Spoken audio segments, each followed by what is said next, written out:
a week devoted to celebrating the 50th anniversary of Apollo 11 and the first moon landing, certainly one of my most vivid childhood memories, I thought I'd look at some of the weather-related issues of Apollo 11 and the Apollo missions that followed. Weather was not a problem for the launch of Apollo 11 from Kennedy Space Center on July 16, 1969. Skies were partly cloudy, surface temperature 85, light winds both at the ground and aloft.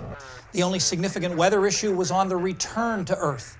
About 16 hours before re-entry, Navy and NASA forecasters, assisted by a meteorologist at Hickam Air Force Base in Hawaii who had access to imagery from a secret military satellite, reported that dense cloud cover and thunderstorms at the planned splashdown site would be a problem, so the location was moved about 250 miles. And just after sunrise on July 24th, the crew splashed down just 13 miles from the recovery ship in choppy seas that turned the command module over for about 10 minutes.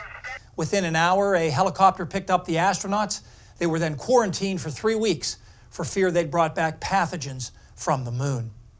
6 more lunar missions, Apollos 12 to 17, followed in the next 3.5 years. In November 1969, Apollo 12 took off in rain and was struck by lightning twice in the first minute, almost aborting the mission. After that, NASA imposed more rigorous launch restrictions. The Apollo 13 near disaster slowed the space program, so Apollo 14 didn't go until early 1971, when the first American in space, Alan Shepard, infamously hit a golf ball on the moon. Both Apollo 15 and 16 used lunar rovers. Each traveled more than 15 miles on the moon's surface. Both crews spent about 20 hours outside the lunar module. Finally, astronaut Harrison Schmitt was the only professional geologist to walk on the moon when he flew on Apollo 17 in December 1972. In total, the 6 Apollo crews that landed on the moon spent more than 80 hours exploring the surface and returned 842 pounds of lunar material, most of it now stored at the Johnson Space Center in Houston.